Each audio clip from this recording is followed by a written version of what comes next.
ठीक है, तो चलो आज से हम लोग एक बहुत ही बेहतरीन और मजेदार टॉपिक शुरू करते हैं। और ये पार्ट है हमारा कैलकुलस।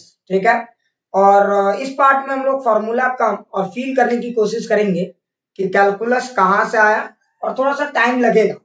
तो पर डे मॉर्निंग में एक एक घंटा हम लोग देंगे, और एक सप्ताह के बाद कम से कम ये जरूर हम मान लेंगे कि आपका फीलिंग बदल जाएगा। ठीक है, और कुछ लोग ऐसा सोचेंगे कि कैलकुलस एक ऐसा टॉपिक है, एक ऐसा चैप्टर है कि मैं बस आधा घंटा मेहनत कर लिया, मुझे पूरा फील आ गया।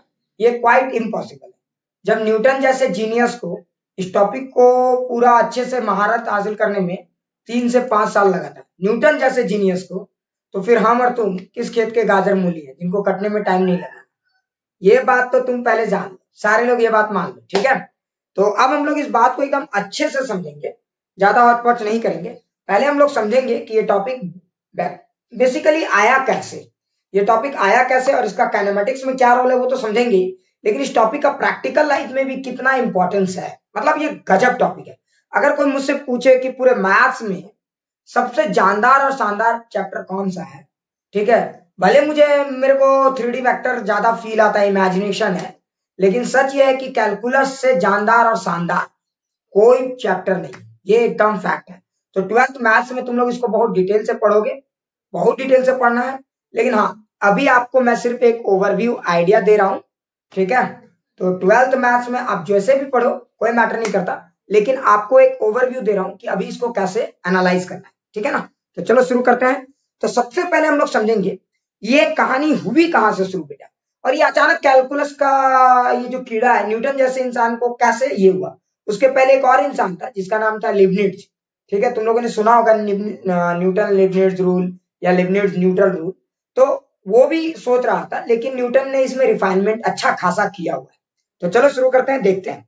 तो सबसे पहले ये खेल मैं बताता हूं। एक्चुअली में न्यूटन, ठीक है, एक बार एक आदमी को समझा रहा था मोशन को लेकर। ठीक है, काइनेमेटिक मोशन को लेकर समझा रहा था। वो मैं एग्जांपल बताता हूं, और वो एग्जांपल में उस आदमी ने एक ऐसा सवाल पूछ दिया कि बेटा न्यूटन जैसे इंसान का हालत खराब हो गई, हम लोग क्या है। ठीक है, अब सवाल बड़ा इंटरेस्टिंग है। कि न्यूटन को वो सवाल कौन सा था जो न्यूटन को झकझोर दिया। लेकिन ये सवाल में आएंगे आज नहीं कल, क्योंकि अगर तुमको पूरा अच्छे से सीखना है तो माइनस इंफिनिटी से चल, तो आपको समझ में आ जाएगा। ठीक है, ऐसे हो सकता है सवाल आज भी आ जाए, देखते हैं टाइम के हिसाब से। ठीक है, तो हम लोग आज एकदम एक एक चीज क्लियर करेंगे कि न्यूटन पहले क्या समझाने की कोशिश कर रहा था उस बंदे को। ठीक है, न्यूटन उस बंदे को कुछ बताने की कोशिश कर रहा था, तो न्यूटन उस बंदे को क्या बताने की कोशिश कर रहा था वो समझेंगे। और वो बंदा ने अचानक न्यूटन से क्या सवाल पूछ दिया, और उसके बाद न्यूटन ने फिर 3 साल का समय लिया, और फिर 3 साल के बाद उस सवाल का जवाब दिया। देखो हम और तुम कौन है, हम और तुम वो इंसान है। अगर किसी ने हमसे सवाल पूछा बना तो बहुत अच्छा, नहीं बना तो और अच्छा, जाने दो, टेंशन नहीं लेना। भूल जाते हैं हम लोग, है ना, यानी तो हम लोग बहुत डिप्रेस्ड हो जाते हैं। हम लोग अटेम्प्ट नहीं मारते, न्यूटन वो इंसानों में से नहीं था। ठीक है, सवाल बना तो बहुत अच्छा, और अगर नहीं बना तो बेटा वो सवाल के पीछे लगा रहता था। ठीक है, खैर आप और हम इतना नहीं लग सकते। तो ये हो गया न्यूटन के बारे में थोड़ी सी जानकारी। अब सवाल उठता है कि सर ये टॉपिक खास कैसे बन जाता है, इसका क्या प्रैक्टिकल फीलिंग है। और याद रखना जेई एडवांस में फिजिक्स में मुझे लगता है 2017, हाँ 2017 का ही वो साल है जहां पे ये टॉपिक फिजिक्स में वही लोग बना सकते हैं। कैलकुलस का भी एक सवाल आया था, इवन फिजिक्स में मैथमेटिकल टूल से सवाल आ गया, तो ये वही लोग बना सकते हैं जिनको कैलकुलस की फील है। अब कुछ लोग सोच लेंगे सर हम फॉर्मूला रट के बना लेंगे, तो भूल जाओ बेटा। क्लियर, ठीक है। तो चलो मैं आपको बताता हूं कि ये टॉपिक कैसे खास है। और ये टॉपिक इतना ही नहीं, कुछ लोग ये भी सोच रहे होंगे कि सर कैलकुलस का यूज कहाँ है। कैलकुलस का यूज हर जगह है, मैं तुम्हें दिखाऊंगा एक नंबर में भी यूज है कैलकुलस का। अलजेब्रा तक, मैथमेटिकल अलजेब्रा जो पढ़ते हो आप, उसमें भी कैलकुलस गजब का रोल प्ले कर सकता है। तो कैलकुलस समझ में आ रहा है ना, माइनस इंफिनिटी से लेकर प्लस इंफिनिटी तक फैला हुआ है। क्लियर, तो मतलब गजब टॉपिक है, इसमें पूरा फील करेंगे हम लोग। आज बेसिक क्लियर करेंगे, कल सबसे मेन क्लास होगा, और आज भी मेन होगा। याद रखना आज का ही फाउंडेशन कल होगा। ठीक है, तो आज फाउंडेशन तैयार करेंगे, कल पूरा बिल्डिंग बना देंगे। ठीक है, उसके बाद लिपा पोती बाद में करते रहेंगे। क्लियर, तो चलिए हम लोग समझते हैं। अब कुछ लोग बोलेंगे हाँ सर, चलिए तो ठीक है। सुबह सुबह का समय है, आप लोग भी फ्रेश हो गए, है ना। मैं तो अभी जस्ट नहा के आया हूँ, है ना। तुम लोग भी कुछ लोग नहा के आए हो, सारे लोग ऐसे ही बैठ गए बेटे सुबह सुबह। हाँ अभी नहा के आया। हाँ चलो ठीक है, वेरी गुड। हाँ तो चलो आप ध्यान से सुनते हैं। सबसे पहले न्यूटन उस गधेड़े को क्या समझा रहा था, ध्यान से सुन। ठीक है, रितेश ने बोला नो सर नहीं नहा के आए, कोई बात नहीं रितेश, जाके नहा लेना उसके बाद, ठीक है। बदबू यहाँ तक आ रहा है तुम्हारा, ठीक, नहाता नहीं है। ध्यान से सुन, अब समझ। देख न्यूटन ने क्या बताया, ध्यान से देख।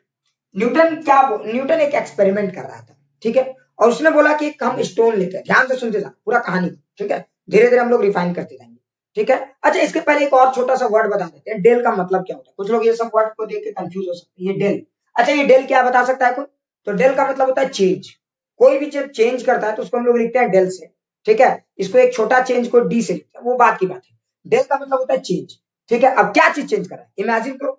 तो तुम लोग सोचो, तुम्हारा 10th में मार्क्स कुछ आया है, 12th में कुछ आएगा, तो 10th और 12th में जो अंतर है, जो डिफरेंस है, उसी को बोलेंगे डेल, चेंज इन मार्क्स। तो अगर किसी ने लिखा डेल, डेल का मतलब चेंज, लेकिन कितना किस में चेंज, तो वहां पे एक इंडिकेशन देते हैं एम, यानी चेंज इन मार्क्स, ठीक है। डेल एम मतलब चेंज इन मार्क्स।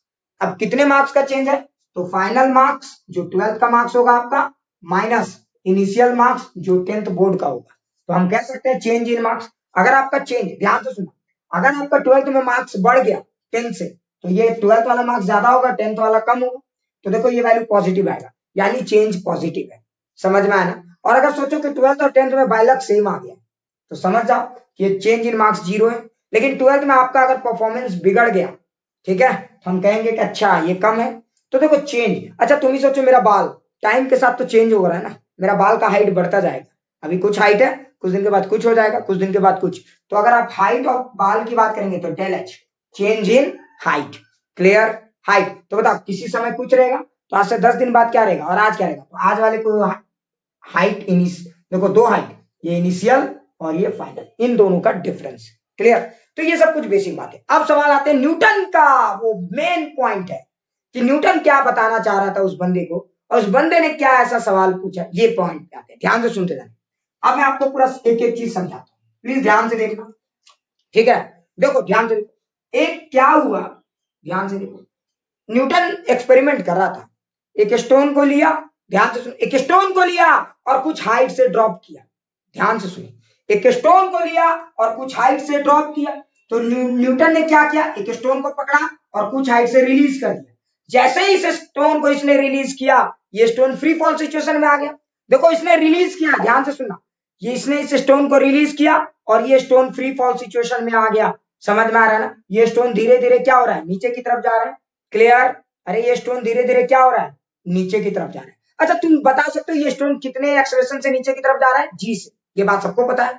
अच्छा ये स्टोन जी एक्सेलरेशन से नीचे जा रहा है। तुमने एक चीज ध्यान दिया, अगर मैं डिस्टेंस की बात करूं, अभी एक और चीज, मैं डिस्टेंस डिस्प्लेसमेंट जैसे कोई वर्ड क्लियर नहीं कर रहा, वेलोसिटी नहीं पढ़ा रहा, स्पीड नहीं पढ़ा रहा, हो सकता है मैं सबको गंडोगल करके बोलूं, तो आपको कंफ्यूज नहीं होना, आपको बेसिक समझना है, कैलकुलस समझना है, क्लियर, ठीक है। मैं कुछ भी अभी बोलूंगा, जब मैं कैनेमेटिक्स पढ़ाऊंगा तब मैं वर्ड यूज करूंगा, स्पीड क्या है, वेलोसिटी क्या है, फलाना क्या है, ढिकाना क्या है, ध्यान से सुनिए। तो मैंने क्या किया, इस स्टोन को ड्रॉप किया, स्टोन को ड्रॉप किया, तो देखो ये स्टोन टाइम के साथ, भैया तुम घड़ी के साथ टाइम देखते चले जाओगे, पता चलेगा स्टोन अभी यहाँ है, कुछ देर के बाद यहाँ है, कुछ देर के बाद यहाँ है।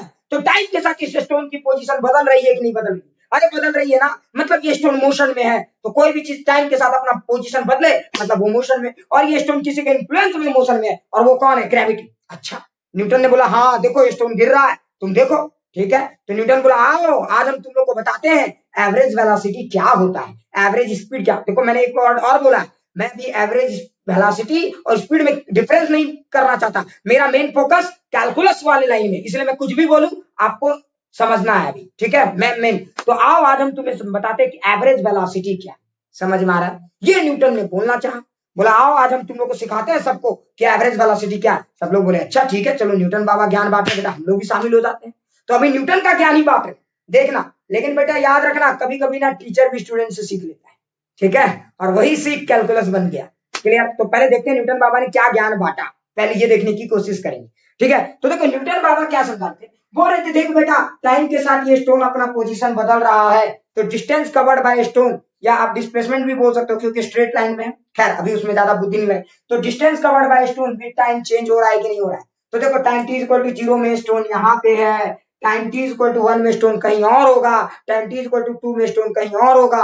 अगर ये सफिशिएंट हाइट है तो स्टोन बहुत देर के बाद टकराएगा, ठीक है। ये बात तो समझ में आ गई। तो न्यूटन ने बताया कि देखो टाइम के साथ ये स्टोन अपना पोजीशन बदल रहा है, तो अगर स्टोन पोजीशन बदल रहा है मतलब स्टोन मोशन में है। अब मोशन में है तो मैं इसका वेलोसिटी निकालना चाहता हूँ। अब वेलोसिटी क्या होता है, ये सब क्या होता है, ये सब क्या उसमें काइनेमेटिक्स में पढ़ेंगे, ठीक है। किसी को टेंशन नहीं है ना अभी, किसी को अभी टेंशन नहीं है ना, वेलोसिटी अभी नहीं बताऊंगा तो चल जाएगा ना काम। अरे चल जाएगा ना काम रे बाबा। प्लीज एक बार चैट बॉक्स में फटाक से बताओ, ठीक है।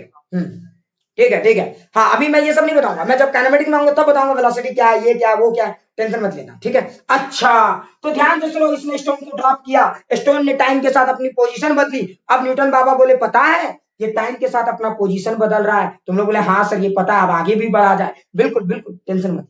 अब देखो न्यूटन ने बताया कि अच्छा एक बात बताओ, अगर हम इसको डिस्टेंस बोलते हैं, इधर से यहां से कितना जगह कवर किया, इसको अगर हम डिस्टेंस बोलते हैं तो ये डिस्टेंस और टाइम के बीच में कुछ रिश्ता है। ये रिश्ता क्या कहलाता है, तो याद करो 9th में आपने पढ़ा था, ये रिश्ता समझ में आ रहा है ना, s is equal to UT plus half AT square से सॉल्व किया जा सकता है। अब जरा समझना, एक चीज बताओ, मैंने स्टोन को तो यहां से ड्रॉप किया था, तो स्टोन की इनिशियल वेलोसिटी तो 0 थी। मैंने स्टोन को तो ड्रॉप किया था, तो स्टोन की इनिशियल वेलोसिटी 0 थी। तो एक बात बताओ, अच्छा स्टोन की इनिशियल वेलोसिटी 0 है, लेकिन एक्सेलरेशन तो नीचे की तरफ है, और एक्सेलरेशन क्या है जी। अभी मैंने डायरेक्शन का बात नहीं किया, प्लस और माइनस में मेरा मेन मुद्दा नहीं है, so please do not confuse, समझ में आ रहा है। और मैं डिस्टेंस का कहानी समझा रहा हूँ, सो प्लीज कंफ्यूज मत होना। यहाँ भी प्लस जी माइनस जी में मैं चक्कर नहीं लगा रहा, मैं गोते नहीं लगा रहा, मैं बोल रहा हूँ कि यहाँ पे डिस्टेंस का चक्कर क्या, मैं ये समझाने की कोशिश करूँ। तो बताइए इस भाई साहब ने डिस्टेंस कवर करना शुरू किया, क्लियर, और डिस्टेंस तो पॉजिटिव होता है। तो देखो ये भाई साहब यहाँ डिस्टेंस कवर करना शुरू किया, तो अभी चूंकि ये स्ट्रेट लाइन में, इसलिए डिस्टेंस और डिस्प्लेसमेंट सेम होगा, सो मैग्नीट्यूड सेम होगा, इसलिए टेंशन भी मुक्त होगा हम लोग भी, ठीक है। और ये वही चीज है, ठीक है। अब आगे बढ़ते हैं। तो देखो न्यूटन बाबा ने कहा कि टाइम के साथ ये पत्थर अपना पोजीशन बदलेगा, तो वो कुछ लोगों ने बोला ठीक है बदलेगा, तो बताइए किस टाइम में कहाँ होगा। न्यूटन बोला ये भी हम बता सकते हैं कि किस टाइम में पत्थर कहाँ होगा, ठीक है। ये है मैथ्स का जादू। न्यूटन बताया, बोला कि देखो इस जगह पे होगा इस टाइम में, चेक करके देख लेना, सही में वही रह रहा था। अब सवाल है न्यूटन ये बोला कैसे, तो न्यूटन ने इसके लिए एक मैथमेटिकल फॉर्मूला डिराइव किया, और वो फॉर्मूला तुम लोग भी जानते हो। वो फॉर्मूला कहां से आता है, यहां से आता है, s is equal to UT plus half AT square से आता है, क्लियर। तो देखो s के जगह डिस्टेंस हो गया, ये s बता रहा है कि पत्थर कितना डिस्टेंस कवर किया, ठीक है। s बता रहा है कि पत्थर एक्चुअली में s डिस्प्लेसमेंट होता है एक्चुअली में, ठीक है, लेकिन अभी मैग्नीट्यूड की बात हो रही है, सो डोंट टेक टेंशन। अच्छा तो इसने बताया कि अच्छा s हो गया, u की जगह पर क्या होगा, 0 होगा, तो 0 इंटू टी। अच्छा एक बात बताओ, हाफ लिखेंगे, a की जगह 5 लिखेंगे, सॉरी 10, एक्सप्रेशन 10 ले लो, क्योंकि g तो हमेशा 10 के आसपास लेंगे, और टी स्क्वायर, तो टी स्क्वायर हो गया प्लस, तो देखो डिस्टेंस और टाइम के बीच में रिश्ता आ गया, ये 5 टी स्क्वायर हो गया, मतलब कि टाइम के साथ हमारा डिस्टेंस का रिलेशनशिप है, समझ में आया ना। जब टाइम में चेंजेस आएगा डिस्टेंस में बदलाव आएगा, और तुम ध्यान से देखो टी का वैल्यू पुट करोगे, अलग अलग वैल्यू टी का पुट करोगे तो अलग अलग ऐसा आएगा, मतलब पत्थर टाइम के अलग अलग टाइम में अलग अलग पोजीशन पे है, इसलिए पत्थर का अलग अलग डिस्टेंस भी है। अरे बोलो क्लियर, अरे बोलो क्लियर हुआ, अरे बोलो क्लियर। तो एक तरह से इसको अगर पोजीशन मानोगे, कोई पूछेगा बताओ पत्थर का पोजीशन कहाँ, अगर इसको पॉजिटिव वाई मान के चलते थोड़ी देर के लिए, ठीक है। कुछ लोग सर इधर तो नेगेटिव होता है, ऊपर ना पॉजिटिव होता है, समझाने के लिए, ठीक है। थोड़ी देर के लिए मैं बोल रहा हूँ, कुछ भी मान लो, अभी अभी कुछ भी मान लो, कोई दिक्कत नहीं है, मेरा मेन फोकस कहीं और है। अच्छा तो देखो अगर ये इसको मैंने पोजीशन बोला, तो बताओ एस क्या है, पोजीशन है। तो कोई पूछेगा अच्छा पत्थर कितना नीचे है, तो तुम एस और टाइम के बीच में रिश्ता पर आ सकते हो, टाइम की वैल्यू रखोगे तो टाइम की अलग अलग वैल्यू के लिए ये अलग अलग ऐसा आएगा, यानी ये बताएगा कि अलग अलग टाइम में पत्थर अलग अलग जगह पे है। अरे बोल सही या गलत, अलग अलग टाइम में पत्थर अलग अलग जगह पे है कि नहीं है, अरे है कि नहीं है। टी की वैल्यू तुम देखो, अगर तुम चेक करना चाहोगे, टी की वैल्यू 0 पुट करोगे तो एस की वैल्यू 0 आएगा, मतलब पत्थर यहाँ पे है। टी की वैल्यू 1 पुट करोगे तो एस की वैल्यू कितना आएगा, 5 इंटू 1 का स्क्वायर, देखो टी का वैल्यू 1 पुट कर दो तो ये आ गया 5, मतलब T is equal to 1 second के बाद पत्थर 5 मीटर नीचे दिखेगा। अगर तुम टी की वैल्यू 2 पुट करोगे तो देखो यहाँ पे एस की वैल्यू कितनी आ जाएगी, 5 इंटू 2 का स्क्वायर, तो देखो 5 इंटू 2 यानी 5 4 जा 20, यानी पत्थर 20 मीटर नीचे है, समझ में आया। अगर तुमने टी की वैल्यू 3 पुट कर दी, अब ज्यादा नहीं पुट करी, ठीक है, तो 5 इंटू 3 का स्क्वायर, तो देखो ये आ जाएगा 45, मतलब पत्थर बेटा 45 मीटर नीचे है। तो देखो अगर अलग अलग टाइम तुमने पुट किया तो पत्थर का अलग अलग पोजीशन पता चल रहा है। कुछ लोग बोले हाँ सर ये बात तो समझ में। तो पहला यहाँ पे ये बात देखो कि टाइम जो यहाँ पे डिस्टेंस यानी पोजीशन ऑफ द पत्थर is a function of time, position of जो पत्थर है वो टाइम पे डिपेंड कर रहा है। तो तुम्हें अगर कोई बोलेगा कि पत्थर का पोजीशन बताओ, किस टाइम पे पत्थर कहाँ है, तो तुम टी का वैल्यू पुट करते चले जाओगे, तुम्हें वो बात पता चल जाएगा। That's the beauty of mathematics, यही तो मैथमेटिक्स की खासियत है। टी का वैल्यू पहले ही पुट कर दो, बता दो बेटा वहां पे पत्थर रहेगा, बिल्कुल वही रहेगा, समझ में आना। सो ये है मतलब मैथमेटिक्स का कमाल। लेकिन अब एक इंटरेस्टिंग पॉइंट ये उठता है कि चलिए सर ये बात तो मैंने समझ लिया, पत्थर गिर रहा है, सब कुछ समझ में आ गया सर, अलग अलग टाइम में पत्थर अलग अलग जगह होगा सर, बिल्कुल सब कुछ समझ में आ गया सर। लेकिन आगे की कहानी क्या है मैं बताता हूँ। अब आगे की कहानी थी एवरेज वेलोसिटी, ध्यान से सुनो। और यही एवरेज वेलोसिटी दिमाग दुरुस्त करने के लिए था, ठीक है।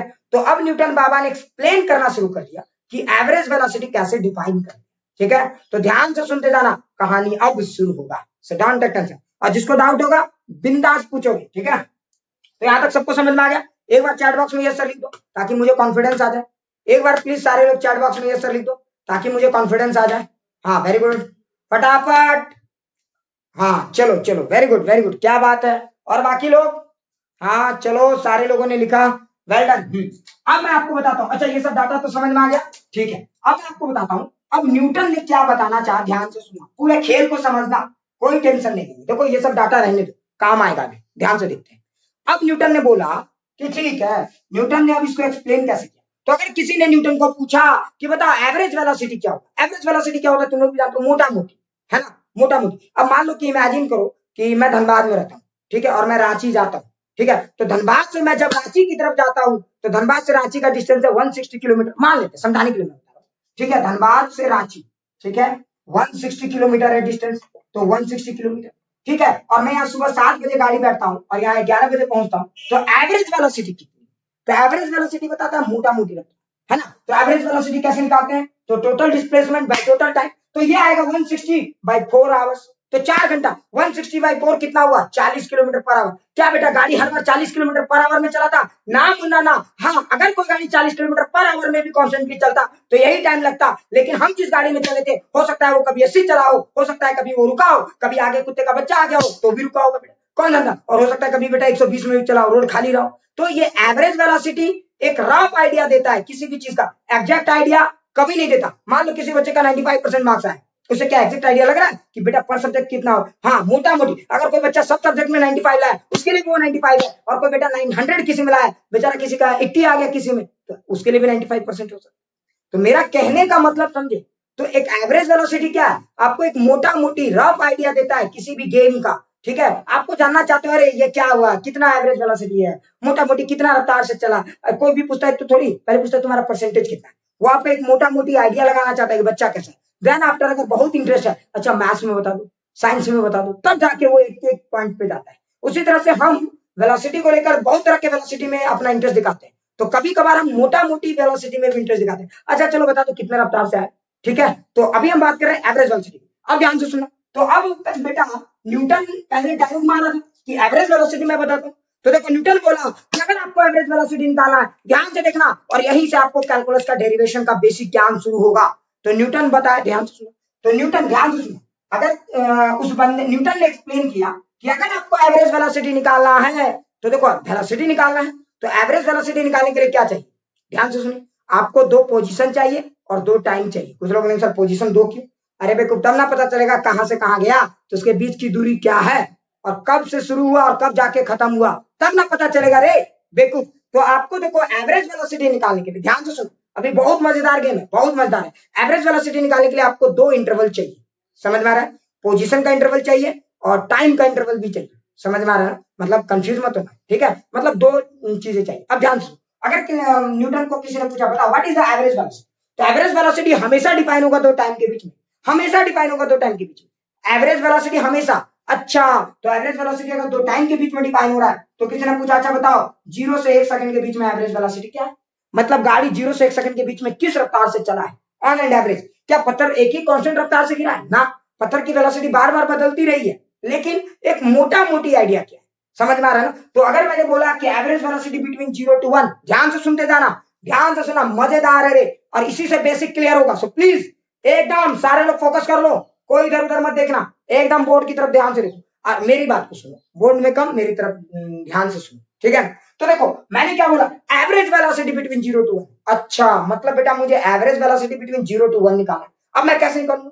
तो एवरेज वेलोसिटी, तो मैं पहले क्या चेक करूंगा, देखो ध्यान से देखो, पहले ये मैं देखूंगा कि मेरे पास क्या है। तो वेलोसिटी निकालने के लिए आपको क्या चाहिए, डिस्प्लेसमेंट बाय टाइम, यही चाहिए ना।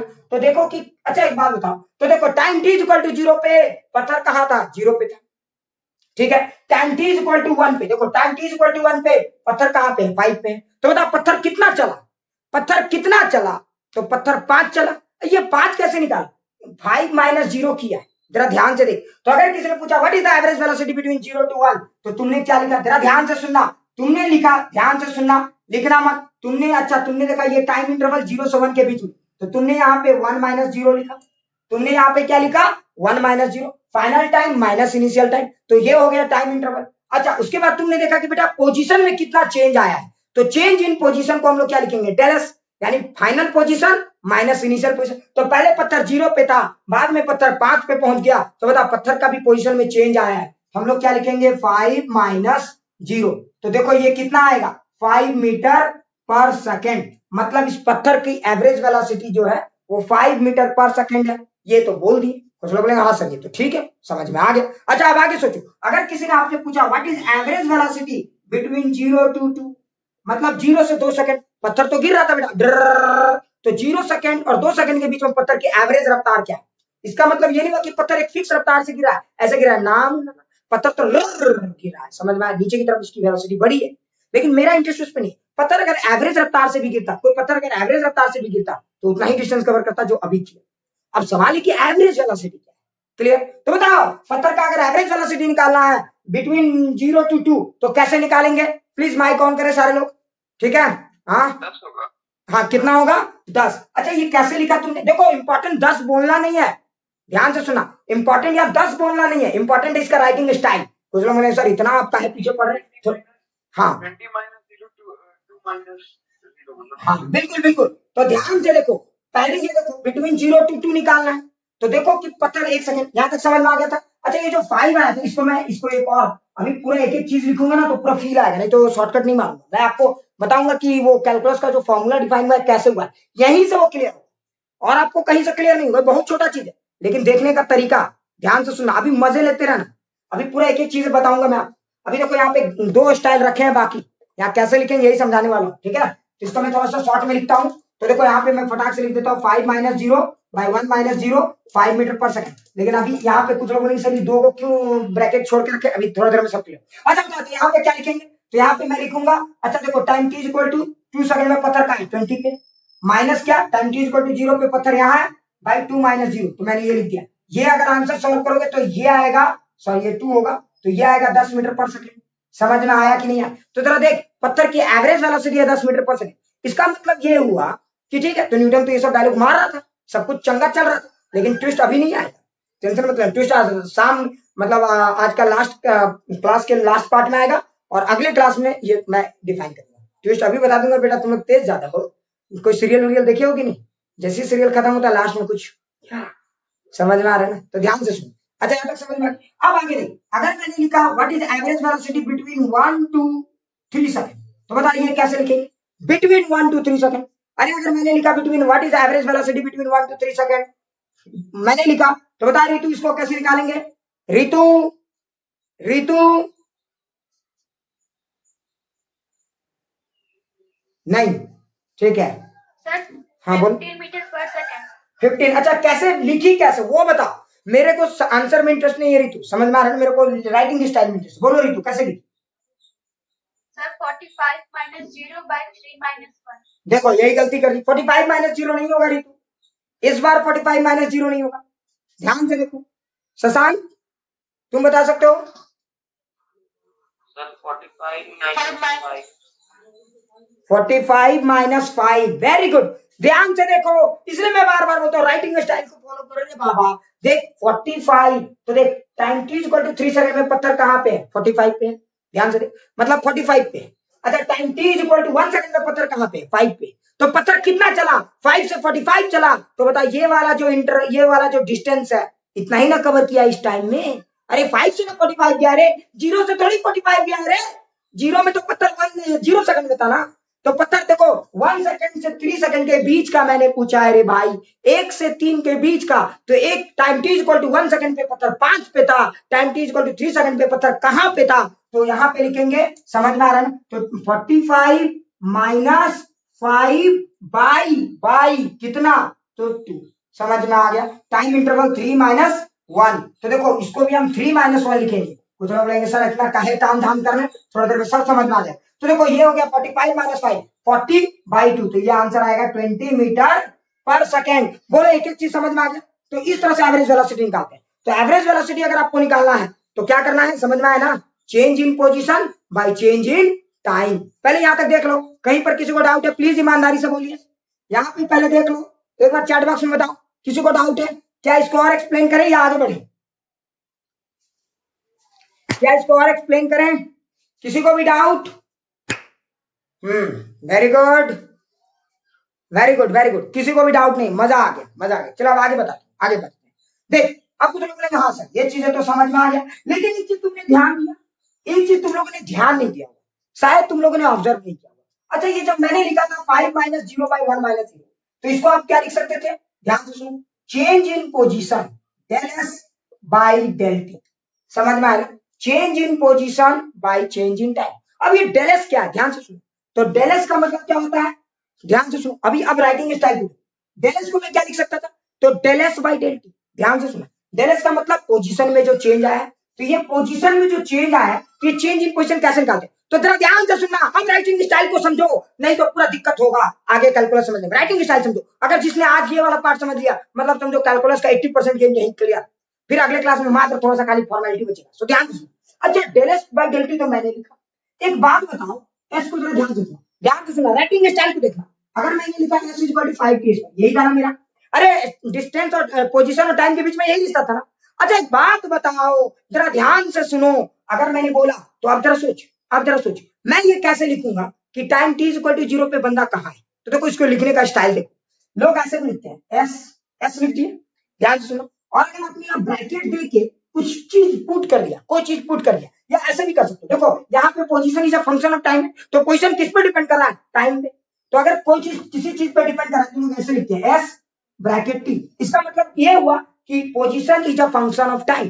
तो जब भी टाइम में चेंज आया, अब position is a function of time, तो ये इससे पता चल रहा है कि पोजीशन और टाइम के बीच में कुछ रिश्ता है, लेकिन इससे ये नहीं पता चलेगा कि ये रिश्ता क्या कहलाता है। तो देखो ये वाला फॉर्मूला एग्जैक्ट बता रहा है कि ये इस तरह का रिलेशनशिप है। तो एक चीज याद रखना, अगर किसी ने लिखा एस ब्रैकेट टी, समझ जाना position is a function of time, जब भी टाइम में चेंज आएगा पोजीशन में चेंज आएगा। अब एग्जैक्ट कितना चेंज आएगा ये तो बेटा ये फॉर्मूला बताएगा, समझ में। अगर किसी ने लिखा, देखो ठीक है, जैसे सन, बेटा किस पे डिपेंड करता है, फादर पे, तो father sorry son depends on father, तो एस कॉमा ब्रैकेट है। मतलब इसका स्टेटमेंट ये हुआ कि सन जो है वो फादर पे डिपेंड करता है। ऑब्वियस सी बात, फादर के इनकम में चेंज आएगा, सन के लाइफ स्टाइल में भी चेंज आएगा। अरे बोल आएगा कि नहीं आएगा, तो मतलब इसको हम ऐसे लिखते हैं, ध्यान से सुनो। अब जरा सोचो, अब एक इंटरेस्टिंग पॉइंट ये है, अब इंटरेस्टिंग पॉइंट क्या, ध्यान से सुनो। अब इसको लिखने का तरीका सुनना, जिन लोगों को ये स्टाइल नहीं समझ आता, देख एस ब्रैकेट टी। अब सोच, अगर किसी ने पूछा कि time t is equal to 0 पे पत्थर कहाँ है, time t is equal to 0 पे पत्थर कहाँ है, तो एस ब्रैकेट टी क्या बताता है, किसी भी टाइम t में पत्थर का पोजीशन एस है, ये बोल रहा है ये। तो जरा सोच, अगर किसी ने पूछा तो ये स्टेटमेंट का ऐसे होगा, S0 का मतलब क्या, तो देखो इसको ऐसे पढ़ेंगे, ठीक है, at time t is equal to 0 what is the position of the stone, ये इसका मतलब हुआ। ये राइटिंग स्टाइल, देखो ब्रैकेट में t is equal to 0 put कर दिए, मतलब ये राइटिंग स्टाइल हो गया। अगर एस ब्रैकेट टी जब लिखोगे, समझ में आ रहा है ना, तो ये बता रहा है किसी भी टाइम। लेकिन अगर हम किसी time t is equal to 0 का बात करेंगे तो एस ब्रैकेट 0 लिखेंगे, समझ में आ रहा है ना। ये बताने की कोशिश कर रहा है कि 0 टाइम में पत्थर की पोजीशन क्या। मान लो किसी ने लिखा चाहे S bracket 0 is equal to 0, इसका मतलब क्या हुआ कि 0 टाइम में पत्थर का पोजीशन 0 है।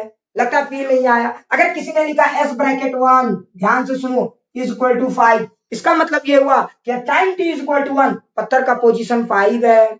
अगर किसी ने लिखा S bracket 2 is equal to 20, तो समझ जाना time t is equal to 20 पत्थर का पोजीशन 20 है। इसीलिए अगर किसी ने लिखा S bracket t is equal to 5t square, तो समझ जाना एट एनी टाइम t पत्थर का पोजीशन 5t स्क्वायर है। अरे बोलो फील आया मैं क्या कह रहा हूं, पहले एक बार चैट बॉक्स में बताइए सर, फटाक से लिखो यस सर, क्योंकि तुम लोग 10th में है, बिल्कुल 11th में बिल्कुल नया लग रहा होगा, तो बिल्कुल पहले एकदम फटाक से बताइए, सारे लोग फटाक से बताइए।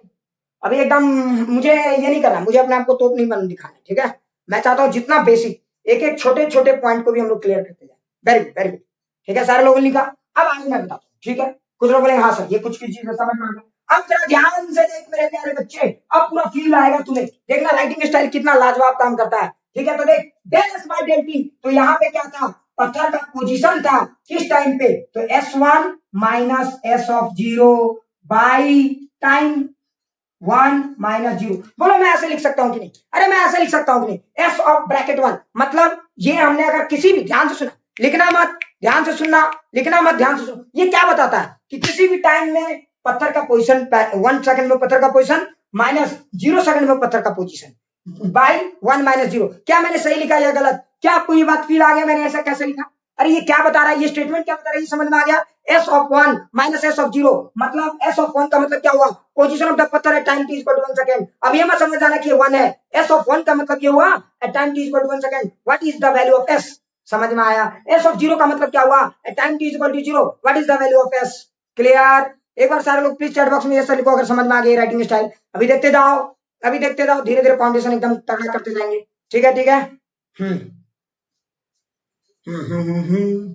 हाँ ठीक है, वेरी गुड सारे लोग। आर्यन तुम कहाँ गायब हो गए, हाँ सर यही है तो तुम कुछ लिख नहीं रहा है, तुमको क्या लग रहा है मैं वहां पे पूरा लगातार ध्यान दे रहा हूँ, ठीक है, ठीक है। अब देख, तो तेरा ध्यान से देख, S of 1 minus S of 0 by 1 minus 0 मैंने ये लिखा। अच्छा उसी तरह मैं इसको क्या लिख सकता था, तो del S by del T इसको भी लिख सकता था, और मैं इस बार क्या लिखता, तो देखो इस बार क्या लिखते, एक बार प्लीज चैट बॉक्स में फटाक से बताओ सारे लोग, इस बार क्या लिखेंगे, फटाक से बोल रही, फटाक से बोल, फटाक से बोल, सारे लोग बोल, अरे बोल भाई, फटाक से लिख के दिखाओ चैट बॉक्स में। S of 2 minus S of 0 by 2 minus 0, देखो S ऑफ 2, हाँ वेरी गुड वेरी गुड। और कोई, और कोई, तो देखो इस बार मुझे क्या करना है, तो देख 2 माइनस 0 लिखा, तो पहले हम लोग, अच्छा ये जो 20 है, ये 20 क्या है रे भाई, ये 20 बता रहा है पोजीशन ऑफ द पत्थर at time t equal to 20 second. तो इसको तो हम ऐसे भी लिख सकते थे, S of 20 minus S of 0। अरे बोल फील आया, अरे बोल फील आया, अरे आया कि नहीं आया, अच्छा अच्छा अच्छा, हाँ कुछ कुछ तो समझ में आया। अच्छा एक बात बता, अगर तुम जरा ध्यान से देख, अब मैं यहाँ 45 माइनस 5 बाई 3 माइनस 1 लिखा है, तो बता इसको हम del S by del T इसको भी लिख सकते हैं, लेकिन एक चीज तुमने ध्यान से लिखा, अब मैं इसको क्या लिख सकता हूँ, तो देख मैं इसको क्या लिखूंगा 3 माइनस 0, तुम अगर सॉरी 3 माइनस 1, 3 माइनस 1 मैं यही लिखूंगा ना इसको 3 माइनस 1, तो अब बताओ इसको कैसे लिखेंगे, S ऑफ 3।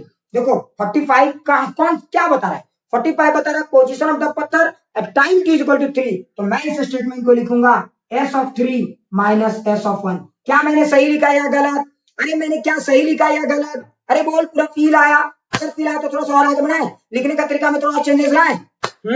हाँ ध्यान से देखो, क्या एक एक चीजें सबको फील आ रही है, एक एक चीजें फील आ रही है, अभी देखो ना गजब रे गजब, अभी सब फील आ जाएगा, क्यों ऐसे लिखते हैं मैथ्स में और क्या दिक्कत है, क्लियर, अरे क्लियर बाबा, सारे लोग एक बार प्लीज फटाक से बोलो, अरे कम से कम लिख रहे भाई कुछ, ठीक है, ध्यान से देख, अच्छा अच्छा अच्छा अच्छा, चलो अब कुछ लोग बोलेंगे हाँ सर अभी खत्म नहीं हुआ, डोंट टेक टेंशन मुन्ना, अब जरा सोच, अब इसको लिखने का तरीका, अब देख अब इधर मिटा दिया, अब फिर से इसको एक और तरीके से भी लिखा जा सकता है, तो तुम्हें समझ में आया, मैं लिखते लिखते ऐसे गया, फिर कैसे आऊंगा, देख कुछ लोग सर उल्टा करेंगे क्या ना, देख अच्छा एक बात बताओ, एक बात बता, ये 1 माइनस 0 है, ध्यान से सुन, ये 1 माइनस 0 है ना रे, ये क्या है हमारा 1 माइनस 0, तो एक बात बता, अगर मैं इसको चाहूं, ध्यान से यहाँ ये क्या है, तो देख पूरा एक एक चीज समझाता हूँ, एक एक चीज समझाऊंगा तब लिखूंगा, क्योंकि ये राइटिंग स्टाइल आपका जिंदगी बदलने वाला है, और देखना अभी आपके दिमाग की बत्ती जलने वाली है, अभी अभी अभी अभी के अभी देख कैसे।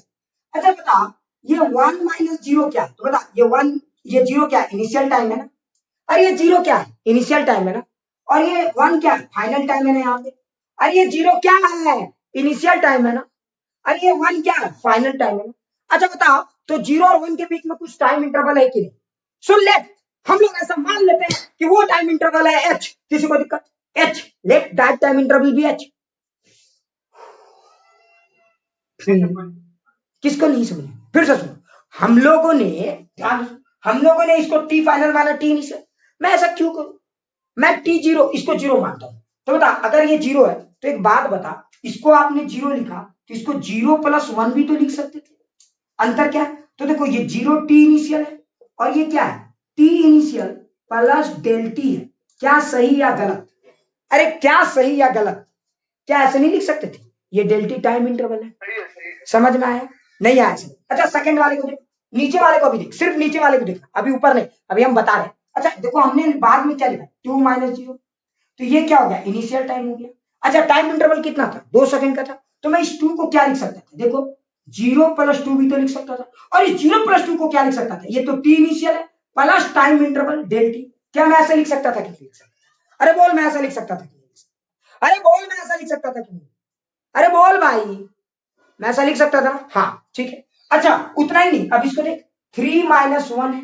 अच्छा बता 1 क्या है इसमें इनिशियल टाइम इंटरवल है, सॉरी इनिशियल टाइम है, और ये 3 क्या है फाइनल टाइम है। अच्छा बता इस 3 को मैं क्या लिख सकता था, तो 1 + 2। कुछ लोग बोलेंगे सर आप इतना बार बार क्यों लिख रहे हैं, बेटा इसी में फील है, इसी में फील है, और जिंदगी का झील इसी में है। ध्यान से सुनो 1 + 2 मैंने लिखा। अच्छा ये 1 तो इनिशियल टाइम है और ये 2 क्या है डेल टी है। तो तुमने एक चीज ध्यान दिया, नीचे के जितने भी एक्सप्रेशन है मैं उसको दो तरीके से लिख सकता था, टाइम इंटरवल, तो देखो मैं क्या लिख सकता था time initial plus del T. अरे बोलो फील आया, time initial plus del T final वाले को, और इनिशियल को टी आई अगर मान लेते हैं तो गैप हमें पता चल जाएगा। जैसे एग्जांपल में समझा, मान लो कि अगर टाइम इंटरवल मैंने लिया 5 से लेकर 11, टाइम इंटरवल मैंने लिया 5 से लेकर 11, तो मैं इसको कैसे लिख सकता था, टी इनिशियल की जगह 5 लिख देता, और टी फाइनल की जगह क्या लिखता बोलो, तो टी इनिशियल प्लस कितना लिखेंगे चैट बॉक्स में बताओ, यहाँ पे बताओ कितना लिखेंगे, टी इनिशियल प्लस कितना, अरे टी इनिशियल प्लस कितना, वैल्यू बोलो 6, वेरी गुड, बाकी लोग सिर्फ 2 3 4, हाँ एकदम फटाफट। तो देखो मैंने गैप लिखा, मतलब एक बात बताओ, तो सोच एक सेकंड, अगर कोई घटनाएं शुरू होती है, इमेजिन कर आज का क्लास का बात करते हैं, आज की क्लास हमने शुरू की 7 बजे और खत्म करेंगे 8 बजे, तो मैं खत्म करने वाले क्लास को मैं क्या लिख सकता था, शुरू करने वाला टाइम प्लस जितने देर का क्लास हुआ है, मैं लिख सकता था कि नहीं 8 बजे = 7 बजे शुरू प्लस जितना देर क्लास चला। तो मैं फाइनल टाइम को इनिशियल टाइम के टर्म में लिख सकता हूँ कि नहीं, और कुछ जो इंटरवल होगा वो लिख सकता हूँ, अरे लिख सकता हूँ कि नहीं। अगर मान लो कि आपने 12 का एग्जाम 10 का एग्जाम दिया था 2020 में, आप 12 का एग्जाम दोगे 2022 में, तो 2022 को आप क्या लिख सकते हो 2020 प्लस 2 साल का कोर्स।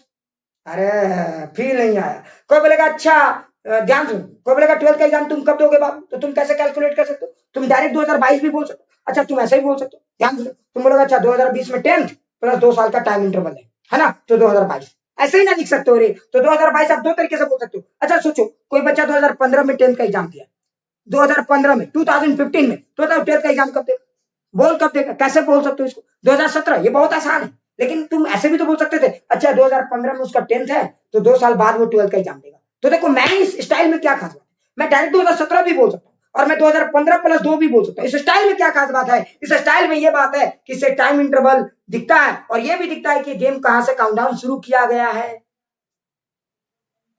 फीलिंग है थोड़ा सा दिखता है, समझ में आना, ये बहुत आसान चीज है, लेकिन राइटिंग स्टाइल मैटर्स करता है। और मैं तुम्हें बताऊंगा न्यूटन जैसे लोग मतलब कितने जीनियस होते हैं ये लोग, कितना सिंपल चीजों को कितने अजीब तरीके से एक्सप्लेन करते हैं, ये मैं बताऊंगा।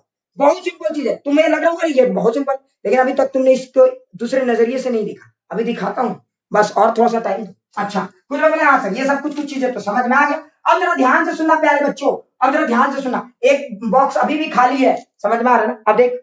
अच्छा तो मैं इसको ऐसे भी तो लिख सकता था, तो देख मैं इसको क्या लिख सकता था, तो ध्यान से देखना ये 1, तो देखो मैं इसको क्या लिख सकता था, अभी मैं पूरा डिटेल से बता रहा हूं एकदम डिटेल से, 0 + 1 - 0, याद रखना ये इनिशियल प्लस इंटरवल, और मैं इसको क्या लिख सकता था ध्यान से देखो 0 + 1 - s(0), देखो मैं ऐसे भी तो लिख सकता था।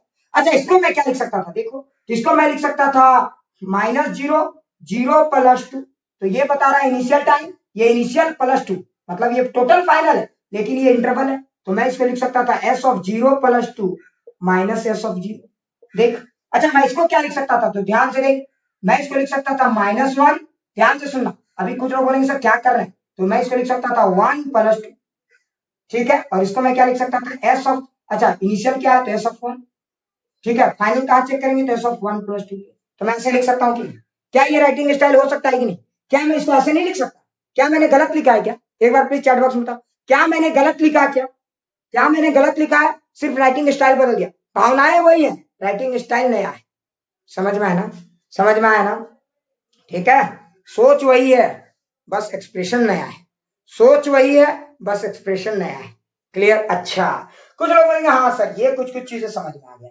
अब ध्यान से सुन। अच्छा इसको अगर आप एक जनरल फॉर्मूला से बनाना चाहोगे, एक जनरल फॉर्मूला में लिखना चाहोगे, तो अब क्या मजा आ जाएगा, अब मजा आएगा, ये स्टाइल तो देख के सबको समझ में आ गया। अच्छा इसको तो आप डायरेक्ट, अच्छा देख इसको जब माइनस करोगे तो गैप ही आएगा।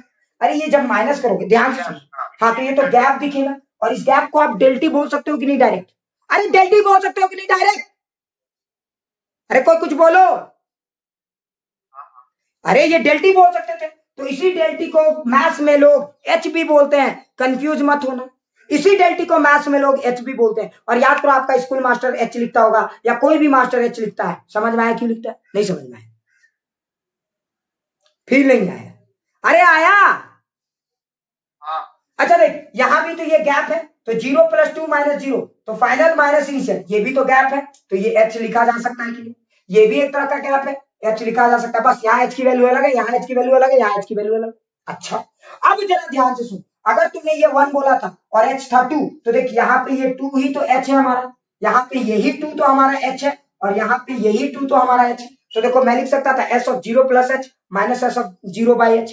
यहाँ पे मैं लिख सकता था S of 0 + h minus S of 0 by H. यहाँ पे मैं लिख सकता था S of 1 + h minus S of 1 by H. मैं ऐसा लिख सकता था कि नहीं बोल? अरे मैं लिख सकता था कि नहीं बोल? आर्यन कुछ कुछ चीजें फील आ रही है? देखो मैथ्स में कैसे लिखा जाता है आर्यन। हाँ सर हाँ। अब समझ में आ रहा है? देखो हम लोग कहाँ जा रहे हैं, फील आ रहा है सबको? अब बताओ सारे लोगों को समझ में आ रहा है हम कहाँ तक पहुंचना चाह रहे हैं?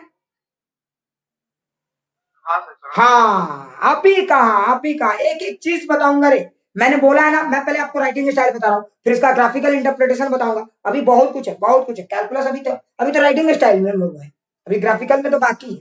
ये क्या बताता है ये एक्सप्रेशन, फिर क्या अंतर है दोनों में, ये सब सारी चीजें डिस्कस करूंगा। अभी तो बस स्टाइल। अच्छा अब जरा सोच, तो अगर मैं कोई जनरल फॉर्मूला बनाना चाहूंगा तो मैं कैसे बनाऊंगा? अच्छा सोच, अगर कोई बोलेगा, अब तुम लोग लिख के मुझे बताना, जो लिख के बता देगा वो तो पे इंस्टीट्यूट का हो। तुम लोग मुझे बताओ कि what is the average velocity of the पत्थर। तो अच्छा मैं हर बार क्या बोलता था, कभी 0 से 1 निकालता था, कभी मैं 0 से 2 निकालता था, कभी मैं 1 से 3 निकालता था। लेकिन मैं एक ऐसा कुछ जनरल क्यों ना लगा दूं कि मुझे हर हर फॉर्मूला के अंदर ये काम करे। तो मैं इसको कैसे लिखूं कि एक जनरल फॉर्मूला बन जाए? तो मैं एक जनरल आपको कंसेप्ट बताता हूं। मैं निकालना चाहता हूं एवरेज वेलोसिटी बिटवीन टी, समझ में आया ना, T initial and T final. तो इनिशियल टाइम को टी मान लेते हैं। देखो अच्छा एक बात बताओ, ये 0 + h है, ये 0 + h है, ये 1 से 1 + h है, इसको एक जनरल टाइम, अच्छा सबको एक टी। तो बताओ what is the average velocity of पत्थर at any time T and final time T + h। इसको कैसे लिखेंगे? लिख के बताओ इसका एक्सप्रेशन। मान लो अगर किसी पत्थर का एवरेज वेलोसिटी निकालना है टी से टी + h। एक सेकंड सुन लो, थोड़ा सा सुन। यहाँ पे देखो टी की वैल्यू क्या है 0, यहाँ पे देखो टी की वैल्यू 0 और यहाँ पे देखो टी की वैल्यू 1 है। यहाँ पे देखो एच की वैल्यू कितनी है, तो 1 है ना, 1 है। एच की वैल्यू कितनी है यहाँ 2 है, और एच की वैल्यू कितना है यहाँ 2 है। तो बताओ अगर देखो, तो यानी टी और टी + h में देखो टी सब सेटिस्फाई हो जाएंगे। अलग अलग टी के लिए इनिशियल टाइम है और एच अगर उसमें ऐड कर दोगे, एच इंटरवल है, ये किसी के लिए भी सेटिस्फाई हो सकता है, ये किसी के लिए भी जस्टिफाई हो सकता है। जैसे जैसे समझाता हूँ, अभी लिखना एक एक चीजें समझो, बहुत ही छोटा चीज है लेकिन बहुत खतरनाक। मान लो अगर किसी ने पूछा, ध्यान से, मान लो किसी ने पूछा कि 10 से 21 सेकंड के बीच का एवरेज वेलोसिटी बताओ, तो यहाँ पे टी की वैल्यू कितनी है? बताओ यहाँ पे टी की वैल्यू कितनी है 10 से 21 सेकंड के बीच का? What is the average velocity between 10 to 21 second? तो बताओ यहाँ पे टी की वैल्यू कितनी है? प्लीज एक बार चैट बॉक्स में बताइए, एक बार चैट बॉक्स में। 10 है, वेरी गुड। सारे लोग कमेंट करो ना रे भाई, सारे लोग 10 है 10 है 10 है, फटाफट कमेंट करो। अच्छा 10 है, तो एवरेज वेलोसिटी, ध्यान से सुना वो बात हुआ, हाँ बिल्कुल। अच्छा एक बात बताओ, तो ये 10 है, अच्छा एच की वैल्यू यहाँ पे कितनी है? एच कितनी है? What is the value of H here? 11, very good. H की वैल्यू है, देखो एक ने गलत, आस्था एच की वैल्यू 21 नहीं है आस्था, ये तो फाइनल है ना आस्था। और एच क्या था आस्था, याद करो इंटरवल था आस्था, तो एच की वैल्यू 11 होगी। हाँ बाद में सुधार गया आस्था, ठीक है, एच की वैल्यू यहाँ पे 11 होगी। मुझे लगता है तुम लोग को पूरा फील आ गया राइटिंग स्टाइल का, पूरा फील आ गया। अच्छा ठीक है, अब अगर राइटिंग स्टाइल का पूरा फील आ गया तो मुझे इसको जनरल में लिख के दिखाओ। What is the average velocity of the पत्थर between T and T + h? कोई जनरल में लिख के दिखाओ, फटाक से लिख के दिखाओ, लिख के दिखाओ फटाक से, अरे फटाक से लिख के दिखाओ। बहुत बड़ा होता है लिखने में क्या करना होगा फटाक से? वीडियो हाँ कॉपी में लिख के वीडियो कर सकते हैं 1 सेकंड बस सर, बस 1 सेकंड। अरे अच्छा बोल बोल कैसे लिखेंगे बोल, हाँ बोल दो कैसे, बहुत बड़ा तो नहीं होगा, ठीक है। हाँ टाइपिंग, देखो शशांक ने ट्राई किया है, S of T + h minus S of T by H. अरे यही तो लिखना था रे, देखो शशांक ने आंसर लिख दिया, वेल डन शशांक, बहुत अच्छे। तो देखो इसको कैसे लिखा शशांक ने, एस ऑफ टी + h। ध्यान से देखो,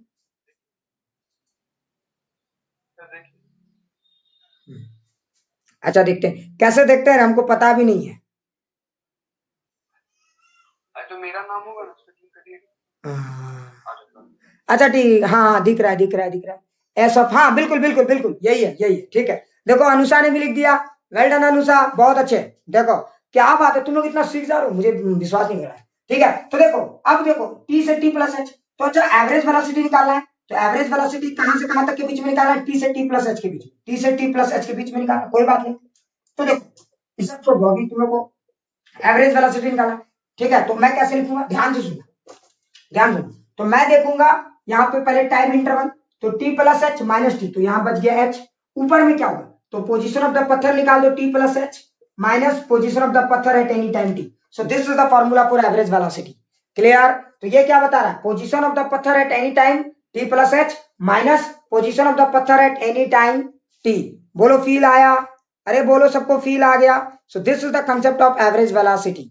ये है हमारा एवरेज वेलोसिटी का कंसेप्ट, एकदम फील आ गया? अच्छा क्या कुछ अलग फीलिंग बदली, थोड़ी सी फीलिंग में बदलाव आया अभी तक? अब समझ में आया इसको ऐसे क्यों लिखते हैं? अब समझ में आया? अरे अब समझ में आ गया? प्लीज ठीक है। आर्यन तुम्हें समझ में आया ऐसे मैथ्स में क्यों लिखते हैं डिफरेंशिएशन को? थोड़ा थोड़ा तो आइडिया लगना शुरू हो गया होगा। आर्यन देखा, ये है कमाल। देख कैलकुलस ना गजब चीज है, और कभी भी कोई चीज टफ नहीं है, उसको सोचने और देखने का तरीका इंपॉर्टेंट है।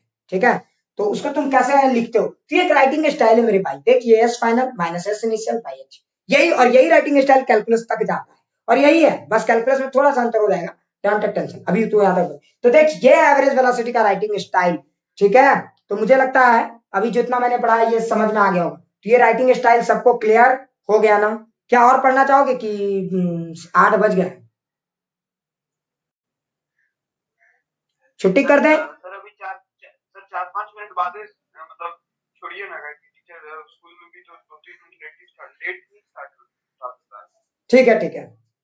ठीक है, तो एक काम करते हैं, अब इसका थोड़ा सा ग्राफिकल इंटरप्रिटेशन करते हैं। अभी अब ये ग्राफिकली क्या बताता है, अब ये हम लोग समझने की कोशिश करेंगे। ठीक है सर? हाँ देखो एक बोल रहा है ठीक है सर, और सर ठीक है कोई बात नहीं, और करेंगे, टेंशन नहीं होती। तो देख अब मैं इसका ग्राफिकल इंटरप्रिटेशन करना चाहूंगा। मैं चाहूंगा कि क्या ग्राफिकली एवरेज वेलोसिटी को कोई निकाल सकता है या नहीं, और यहीं से ग्राफ की दुनिया में आपका एंट्री होता है। ठीक है, कुछ लोग बोले सर वो सवाल क्या था सर जिसमें डाउट बचा रह गया? अभी मैं बताऊंगा, आज समय समाप्त हो गया, अब कल मैं ये डाउट को बताऊंगा कि वो सवाल क्या था जिसने न्यूटन जैसे इंसान के दिमाग को झकझोर दिया था। ठीक है, तो अभी सवाल पूछने का मौका ही नहीं मिला बेचारा। ठीक है, टाइम ही आप हो गया। ठीक है, तो चल खैर यहाँ तक तो मैंने समझा दिया, अब आगे की कहानी आपको समझा दूं, ध्यान से सुन आगे की कहानी। तो देख क्या हुआ, अब इसको ग्राफिकली इंटरप्रेट करते हैं। ठीक है, मैं इसको अब क्या करूंगा, ग्राफिकली इंटरप्रेट करूंगा। तो देख मैं क्या करूंगा, तो देख ये अगर मैं ग्राफ बनाऊंगा इसका एस वर्सेस टाइम, तो देख एस इज इक्वल टू क्या था, 5t², यही था ना हमारा, S is equal to 5t²। तो जरा ध्यान से देख, टाइम के साथ एस की वैल्यू बदल रही है, तो तू क्या करेगा, ये टाइम लाइन है और ये एस लाइन है। अब कुछ लोग बोलेंगे सर टाइम लाइन इधर क्यों होता है, ये सब काइनेमेटिक्स में सिखा दूंगा। ठीक है, अच्छा देख, तो ये टाइम लाइन है, ये एस लाइन है, तो क्या बता रहा है, जैसे जैसे टाइम में बदलाव आएगा एस की भी वैल्यू बदलती जाएगी। तो टी का वैल्यू पुट करो और एस का वैल्यू पुट करो, तो जब इसका ग्राफ ड्रॉ करोगे तो ये पैराबोलिक आएगा, क्योंकि क्वाड्रेटिक इक्वेशन है। ठीक है, ऐसे मैं करके दिखा देता हूँ, टी का वैल्यू 0 पुट करोगे, एस का वैल्यू 0 पुट करोगे 0, टी का जब वैल्यू 1 पुट करोगे 1 2 3, तो जिस समय टी का वैल्यू 1 पुट करोगे उस समय एस की वैल्यू 5 होगी। ठीक है, तो ये हमारा मान लो 5 है। जिस समय तुम टी का वैल्यू 2 पुट करोगे एस की वैल्यू 20 हो जाएगी, और जिस समय तुम टी का वैल्यू 3 पुट करोगे एस की वैल्यू कितनी हो जाएगी, 9 5 जा 45, है ना, तो 45 हो जाएगा। तो तुम देखो अलग अलग वैल्यूज जब पुट करोगे तो अलग अलग टाइम पता चलेगा, और ये सिर्फ 1 2 3 में ही नहीं, तुम कोई भी टाइम का जब पुट करोगे तो देखो ये पैराबोलिक कर्व बनेगा। ठीक है, तो मोटा मोटी समझो, अब इतना क्या है, हम कसम खा के बैठे हैं। ठीक है, तो ये मोटा मोटी मैंने ग्राफ बना दिया। ठीक है, तो ये एक पैराबोलिक कर्व बनेगा। अभी अब थोड़ा सा फील कराता हूँ इसका ग्राफिकल इंटरप्रिटेशन, रुक जाओ थोड़ा। तो देखो ये हमारा ग्राफ है, अब जरा फील करते हैं। तो देखो अभी तक तो हम लोग उधर से समझे, अब जरा ध्यान से देख, अब ग्राफिकली अगर किसी ने मुझसे पूछा कि ग्राफ को देख के बताइए कि एवरेज वेलोसिटी कैसे निकलेगा, तो फील करना है, जरा ध्यान से देखना है। अब मुझे ग्राफ को देख के बताना बेटा, मैं क्या करूं, पढ़ाई लिखाई छोड़ ना, अब फील करा। किसी ने आपसे पूछा वही 3 सवाल बार बार रिपीट करूंगा आपके दिमाग को स्ट्राइक करने के लिए, बार बार रिपीट करूंगा, कोई एक तो मारेगा बेटा आपके दिमाग में। ठीक है, तो ध्यान से सुनो। अच्छा पहला एवरेज वेलोसिटी किसके किसके बीच निकाला था मैंने, 0 से 1 सेकंड के बीच। पहला एवरेज वेलोसिटी मैंने किसके किसके बीच निकाला था, 0 से 1 सेकंड के बीच में। तो मैं एक काम करता हूं, देखते हैं कैसे। तो देखो याद करो, average velocity between 0 to 1 second के बीच में जब मैंने निकाला था तो मैंने क्या किया था, याद करो, s of 0 plus 1 minus s of 0 by 1 यही लिखा था। तो देखो पहला देखो, तो t इक्वल टू 1 सेकंड में पोजीशन कहाँ है, तो अब इसको मिटाते हैं बेटा, डाटा बदल जा रहा है। तो देखो ये है पहला, तो देखो t इक्वल टू 1 सेकंड में यहाँ पे है। अरे जरा ध्यान से देख, t इक्वल टू 1 सेकंड में यहाँ पे है और t इक्वल टू 0 सेकंड में यहाँ है। तो देखो ये वाला क्या बता रहा है, position at time t equal to 1 second. ये क्या बता रहा है, position at time t equal to 0 second. अरे यही बता रहा है ना ये, अरे यही बता रहा है, सही है गलत? एक बार प्लीज चैट बॉक्स में बताओ तो सही। इतना कुत्ते की तरह भूख रहे हैं तो कम से कम कुछ तो भाई बोलो, ये सही लिखा है या गलत? हाँ ठीक है, ग्राफ बेटा थोड़ा सा उठपटा, पहले ग्राफ सही बना लेना चाहिए। ठीक है चलो, अच्छा देख, तो अब देख, तो 0 से 1 सेकंड के बीच। तो देख, अच्छा एक बात बता, तो अगर तुमने जरा ध्यान से देखा होगा तो एवरेज वेलोसिटी निकालने के लिए क्या करते हैं, चेंज इन पोजीशन। तो बताओ चेंज इन पोजीशन ये बताएगा या ये बताएगा, ईमानदारी से बोलो, चेंज इन पोजीशन कौन बताएगा, ये या ये? अरे बोलो, चेंज इन पोजीशन ये या वो? y एक्सिस वाला चेंज इन पोजीशन बताएगा। तो देखो s of 1 minus s of 0, तो यही वाला हमारा गैप है डेल s, समझ में आया ना? और जरा ध्यान से देख, अब टाइम चेंज इन टाइम कौन बताएगा, ये वाला बताएगा, final time minus initial time. तो देखो ये वाला गैप हमारा कहलाएगा डेल टी। अच्छा जरा ध्यान से देखना, इसका मतलब del S by del T मुझे निकालना है, इसका मतलब del S by del T मुझे निकालना है। अब जरा सोच, अब del S by del T कैसे निकाले? तो देख ये वाला गैप, तो देखो तुम्हें क्या करना था, ठीक है ना, तुम्हें ये वाला बाय ये वाला निकालना है। ठीक है, तो ये ग्राफ को मैं थोड़ा सा मिटाऊं, थोड़ा सा ग्राफ में बेटा गड़बड़ काम कर रहा है, तो ग्राफ को मैं मिटाता हूँ, डाटा वाटा। ठीक है, फील कराने के लिए मैंने थोड़ा सा ग्राफ को चेंज किया, यहां तक लाना। इस टाइम को थोड़ा सा छोटा रखते हैं ताकि ज्यादा से ज्यादा ग्राफ को, जितना ग्राफ में क्लियरेंस रहेगा ना उतना ज्यादा फील आएगा। यहाँ पे लाना है मुझे, जानबूझ के मैंने इस ग्राफ को थोड़ा सा स्लोपी बनाने का कोशिश में कर रहा हूँ। हाँ ऐसे देख, ऐसे, ठीक है। अब पूरा ग्राफ को फील, हाँ अब देखो, अब ठीक है, ध्यान से देखना। अब देख, तो ये हो गया हमारा डेल एस और ये हमारा हो गया डेल टी, जरा समझना। तो देखो ये हमारा डेल एस अरे बाबा और ये हमारा डेल टी अरे बाबा, क्या फील आता है? तो देखो ये हो गया हमारा डेल एस, ध्यान से देख, और ये हो गया हमारा डेल टी। अरे बहुत समझ में आया। अब सवाल उठता है sir del S by del T, तो ये बाई ये, लेकिन एक बात बता, ये बाई ये कैसे निकालेंगे? तो ये बाई ये तो ठीक है, लेकिन ग्राफ को देख के कैसे निकालेंगे? मान लो ये वैल्यू नहीं दिया तो ग्राफ को देख के कैसे निकालेंगे? तो ये बाई ये। अब जरा सोचना, अब जरा रुकना, जरा रुक जाना, मैं पूरा फील कराता हूँ, जरा ध्यान से देखना, ये लाइन में कोई मत जाना। अरे एक और मार्कर में ढूंढ रहा हूँ। अच्छा रुक जाओ रुक जाओ रुक जाओ, हाँ ध्यान से देख, अगर मुझे ये बाई ये निकालना है तो देख ये पॉइंट और ये दो पॉइंट को ले, ध्यान से सुना, इन दोनों पॉइंट को ले और ज्वाइन कर। अब कुछ लोग बोलेंगे सर पागल हो गए, क्यों ज्वाइन कर रहे हो जरा, अब क्या बताना चाह रहे हो सर? अरे जरा रुक रे भाई, रुक रे। तो देख, अगर मैंने इन दोनों पॉइंट को ज्वाइन करके एक स्ट्रेट लाइन बनाया, तो जरा ध्यान से देख, जैसे ही मैंने एक स्ट्रेट लाइन बनाया आपको एक ट्रायंगल नजर आ रहा होगा, और ये वाला ध्यान से देखो, ये एक बड़ा खास पॉइंट है, ये लाइन उन दो पॉइंट को ज्वाइन करता है, इनिशियल और फाइनल पॉइंट को ज्वाइन करता है। अच्छा अगर del S by del T का बात करेंगे तो इस ट्रायंगल को अगर आपने बहुत ध्यान से देखा तो ये क्या बता रहा है, टैन, ये थीटा है मान लो। तो तुम ध्यान से देखो, डेल एस मतलब परपेंडिकुलर का काम कर रहा है, डेल टी बेस का काम कर रहा है, तो del S by del T perpendicular by base, याद कीजिए ये टैन थीटा था। अरे था कि नहीं था? तो जरा देखिए ये वाला लाइन देखो, तो ये इस लाइन का यहां से एंगल बता रहा है, स्लोप बता रहा है, ये इस लाइन का यहां से क्या बता रहा है, स्लोप। अब कुछ लोग बोलेंगे सर स्लोप क्या होता है, कोई बता सकता है? कुछ लोग बोलेंगे सर ये स्लोप क्या है सर, ये एक नया चीज आ गया सर, क्या होता है स्लोप? अच्छा एक बात बताओ, tan थीटा को स्लोप क्यों कहते हैं? What do you mean by word slope? Slope का मतलब क्या होता है हिंदी में बताओ।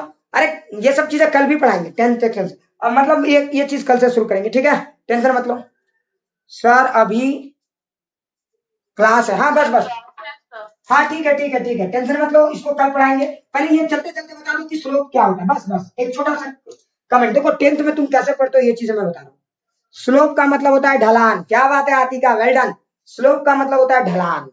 अब ढलान को कौन डिफाइन करता है जरा सोच, तो स्लोप का मतलब होता है ढलान। तो अब कल से यहां से शुरू करेंगे, मजा आएगा, डोंट टेक टेंशन। तो स्लोप का मतलब होता है ढलान, समझ में आया ना? ढलान क्या समझ रहे होगे? अच्छा एक बात बता, ज्यादा ढलान कहां है? देखो लॉजिक से बता, ये वाला ज्यादा ढलान है या ये वाला ज्यादा ढलान है? पता ज्यादा ढलान सिचुएशन 1 में या सिचुएशन 2 में? बताओ ज्यादा ढलान कहाँ है, 1 में या 2 में? तो देखो 1 में, देखो राज ने भी बोला सर 1 में है। अच्छा तुम्हें कैसे पता चला कि ज्यादा ढलान 1 में? तुम्हें कैसे पता चला? तो मैं तुम्हें बताता हूँ। देखो ये ढलान कैसे निकालते हैं, तो देख अगर तुम इन दोनों सिचुएशन को बहुत बड़े ध्यान से देखोगे तो दोनों सिचुएशन को देखो, ठीक है। ढलान को निकालने के लिए ये देख के नहीं पता चलता, ठीक है, ढलान को निकालने के लिए ये देख के, तो देख दोनों सिचुएशन को देख, तो ध्यान से सुनो। ढलान इसमें ज्यादा है तो ढलान कैसे पता चलता है, पी और बी परपेंडिकुलर और बेस को देखने से ढलान का आइडिया लगता है। जरा देख दोनों में देखो तो परपेंडिकुलर सेम है रे बाबा, मतलब ध्यान से सुनो, जरा ध्यान से सुनो। अच्छा सोच, ये एक तीन दो तीन सिचुएशन लेके समझाता हूँ, बिल्कुल टेंशन मत लेना, ढलान तो पता चल रहा है। अच्छा मैं 3 एग्जांपल लेके समझाता हूँ, देख 3 ये, फिर देख उतना ही एक हाइट और लेता हूं, 3 ये, ठीक है, और एक यहां पे भी उतना, ठीक है। बता सबसे खतरनाक ढलान कहाँ है, सबसे खतरनाक ढलान कहाँ है? अरे बताओ सबसे खतरनाक ढलान कहाँ है? सिचुएशन 1 2 3 कहाँ पे है? फर्स्ट वाले में सबसे खतरनाक ढलान है, ध्यान से देख, सबसे खतरनाक ढलान फर्स्ट वाले। और सबसे कमजोर ढलान कहाँ पे? सबसे कमजोर ढलान कहाँ पे? सेकंड वाले में, है ना? हाँ वेरी गुड। नहीं नहीं थर्ड में नहीं है, सबसे कमजोर ढलान तो इसमें है, थर्ड में तो कुछ ढलान दिख रहा है। अच्छा एक बात बता, अब सवाल उठता है कि सर ये ढलान का फॉर्मूला क्या है, ये ढलान है क्या? तो ढलान को इंग्लिश में बोला जाता है स्लोप। अब मैथमेटिशियन लोग कैसे ढलान को डिफाइन करते हैं ये बताता हूँ। तो देख, अच्छा इसमें देख और इसमें देख, तो इन दोनों को पहले कंपेयर कर, तो तुम्हें कंपैरिजन से पता चलेगा इन दोनों का परपेंडिकुलर तो सेम है, लेकिन बेटा जिसका बेस ज्यादा है उसका ढलान कम है। ध्यान से, यहाँ तो परपेंडिकुलर सेम है लेकिन जिसका बेस ज्यादा है उसका ढलान, तो देखो मतलब ढलान, ध्यान से सुनो, तो ढलान is inversely proportional to base, base ज्यादा तो ढलान कम, अरे बेस ज्यादा तो ढलान कम। नहीं समझ में आया? अरे आया कि नहीं आया? एक बार यस सर बोलो फटाक से, ये समझ में आया कि नहीं? देखो इसमें बेस ज्यादा है तो ढलान कम है। अच्छा ठीक है, और इन दोनों में देखो, तो इन दोनों में बेस तो लगभग सेम, मैंने ट्राई किया था, इन दोनों में बेस मैंने सेम ड्रॉ करने की कोशिश की थी, इन दोनों का बेस सेम ड्रॉ करने की कोशिश की है, लेकिन देखो, तो बताओ अब इन दोनों को कंपेयर करो, इन दोनों सेकंड और थर्ड, दोनों का बेस सेम है लेकिन ढलान किसमें ज्यादा है? थर्ड में। तो भाई इसका मतलब पता चलता है कि बेस जब सेम होगा तो ढलान किस पे डिपेंड करता है? परपेंडिकुलर पे। अगर परपेंडिकुलर ज्यादा हो गया, हाइट ज्यादा हो गया तो ढलान ज्यादा होगा, मतलब ढलान is directly proportional to perpendicular and inversely proportional to base. It means the formula of ढलान should be equal to perpendicular by base. अगर आप किसी चीज का ढलान बढ़ाना चाहते हो तो बेस को बढ़ा दीजिए, सॉरी परपेंडिकुलर को बढ़ा दीजिए और या बेस को घटा, दोनों में कोई काम करो कि ढलान बेटा बढ़ जाएगा। ढलान बढ़ाने के दो तरीके, चाहे परपेंडिकुलर बढ़ा दीजिए, हाइट बढ़ा दीजिए, या फिर बेस को कम कर दीजिए, तब भी ढलान बने। आपके घर में अगर सीढ़ी है, सोचो, और आपके घर में अगर सीढ़ी है और मान लो इमेजिन करो कि आपको सीढ़ी के लिए आपके पास बेस कम बचा है, तो सीढ़ी एकदम ढलान वाला बन जाएगा, समझ में आ रहा है ना? फिर चढ़ने उतरने में लोगों को दिक्कत हो। लेकिन सोचो अगर आपने सीढ़ी का लेंथ बढ़ा दिया, वो एरिया का बढ़ा दिया, तो सीढ़ी का वही ढलान कम हो जाएगा। तो मतलब एक बात तो तय है कि आप अगर किसी चीज का ढलान बढ़ाना चाहते हो तो उसके दो तरीके हैं, चाहे बेस को घटा दीजिए या परपेंडिकुलर को बढ़ा दीजिए। मतलब ढलान कहीं ना कहीं P by B होता है और ढलान को डिसाइड कहीं ना कहीं परपेंडिकुलर बाय बेस ही करते हैं। क्लियर? अब सोचो अगर ढलान को डिसाइड परपेंडिकुलर बाय बेस कर रहे हैं तो परपेंडिकुलर बाय बेस क्या होता है? tan थीटा होता है। इसका मतलब ढलान का फॉर्मूला tan थीटा होगा। क्लियर? अच्छे से समझ में आ गया ना? तो ढलान should be equal to tan theta, मतलब स्लोप और tan थीटा दोनों एक चीज है, लॉजिकली बोथ आर सेम। क्या पूरी बातें फील आ गई? एक बार सारे लोग प्लीज यस सर बोलिए, क्या पूरी बातें फील आ गई? ढलान और tan थीटा का कंसेप्ट क्लियर? हाँ, जिन लोगों का क्लास है वो लोग जा सकते हैं, अब नया नहीं पढ़ाएंगे, बस ऐसे थोड़ा बहुत फॉर्मल डिस्कशन करेंगे, ऐसा ही, ठीक है? अच्छा एक बात बताओ, सारे लोग प्लीज एक बार मार्किंग स्कीम जनरेट करो, आउट ऑफ 100 आज का क्लास आप लोगों को कितना समझ में आया प्लीज, ठीक है? और लिख के जाओ, ठीक है, सारे लोग लिख के गायब हो जाओ धीरे धीरे।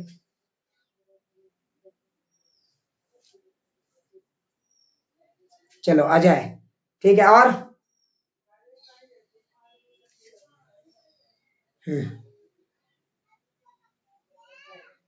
जो ही, चलो ठीक है, अब लिखो और आप लोग फुर हो जाओ, ठीक है? आप लोग का क्लास है, आप लोग जा सकते हो। ठीक है, राज पूरा फील आ रहा है? राज, आर्यन, हाँ सर। कुछ कुछ सोच बदल रहा है कि वैसा ही है पुराने जैसा? हाँ सर, बदला है। ठीक है, हाँ ठीक है। अब ये समझ में आ गया ना आर्यन की लिखते कैसे हैं वो फॉर्मूला वैसे कैसे होता है कुछ कुछ? हाँ सर, हाँ सर, एक डाउट क्या? मतलब इस टॉपिक का नहीं, मतलब पूछना है कि न्यूटन मतलब सब मतलब क्या बोलते हैं मैकेनिक्स का भी कोई मतलब कर दिया, इसका भी कर दिया तो, लेकिन मतलब इसमें इलेक्ट्रोस्टैटिक्स में मतलब कुछ क्यों नहीं कर पाया? ऑप्टिक्स में भी कुछ उसका है ना? हाँ बिल्कुल। एक्चुअली में ना न्यूटन के बारे में एक चीज जान लो, न्यूटन उन चीजों को बहुत अच्छे से एक्सप्लेन किया जो ऑब्जर्वेशन में दिखते हैं। न्यूटन का ये खासियत है। मतलब न्यूटन जो है ना वो मतलब क्या बोलते हैं, जैसे मान लो कि तुम कहीं जा रहे हो और तुम्हें कुछ ऑब्जर्व हुआ तो तुम उसको सोचना शुरू कर दी, ये न्यूटन की खासियत है। लेकिन आइंस्टाइन की खासियत क्या है, वो अनएक्सपेक्टेड ऑब्जर्वेशन है। मतलब वो वैसे चीज भी सोचता है जो मतलब प्रैक्टिकल लाइफ में पॉसिबल नहीं है, नहीं समझ में आया। ठीक है, तो ये माइंड का दायरा है, बात समझो, ये एक हर आदमी का दायरा है। तुम ही जानते हो कुछ लोग मैथ्स में अच्छे होते हैं तो कुछ लोग फिजिक्स में तो कुछ लोग केमिस्ट्री में। तो ये क्या बता दिए, अपना अपना एक माइंड गेम है। तो न्यूटन के बारे में तुम सही बोल रहे हो, न्यूटन ऑब्जर्वेशन करके किसी चीजों को समझने में बहुत महारत हासिल रखता था, ये बात तो तय है। समझना, किसी चीज को ऑब्जर्व किया वो उसको अच्छे से एक्सप्लेन कर सकता था मैथमेटिकली, क्योंकि मैथमेटिकली खुद भी स्ट्रांग था। समझ में आ रहा है ना? तो उसको मैथमेटिकली लॉजिकली वो उसको एक्सप्लेन कर सकता था। That's the beauty of mathematics. हाँ, और कुछ पूछना है? लेकिन जो चीज दिखता नहीं था उसके बारे में न्यूटन उतना अच्छा काम नहीं किया। जैसे इलेक्ट्रिसिटी नहीं दिखता था, याद करो थ्योरी ऑफ रिलेटिविटी नहीं दिखता था, याद करो स्क्रॉडिंजर वेव इक्वेशन नहीं दिखता था, तो न्यूटन उसमें उतना अच्छा काम नहीं किया। ठीक है, और इवन ऐसा नहीं है कि न्यूटन गलती नहीं किया है, न्यूटन बहुत जगह गलती भी किया है।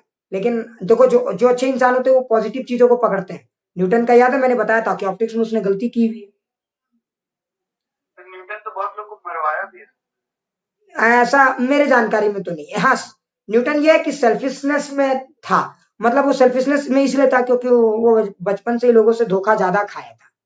ठीक है, हाँ, तो वो लोगों पे विश्वास कम करता था, ये फैक्ट है, ये फैक्ट है, ये तो मैं भी जानता हूँ।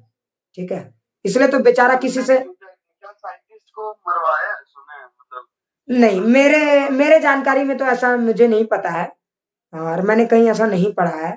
ठीक है, हाँ ये फैक्ट है। लेकिन एकदम फील आ रहा है ना आर्यन?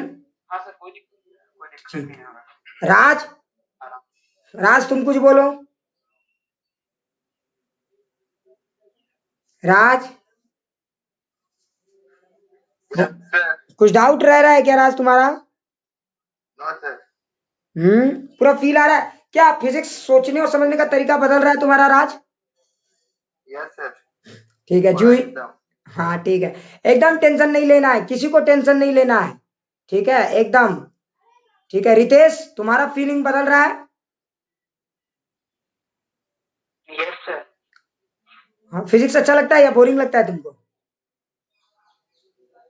सर वैसे हमको बायो ज्यादा पसंद है, तो फिजिक्स भी अच्छा लग रहा है। हाँ ठीक है, टेंशन मत लेना, तुमको फिजिक्स भी अच्छा लगेगा, इसका गारंटी हम दे रहे हैं। ऐसे मैं जितना बोलता हूँ रितेश सब समझ में आता है ना तुमको?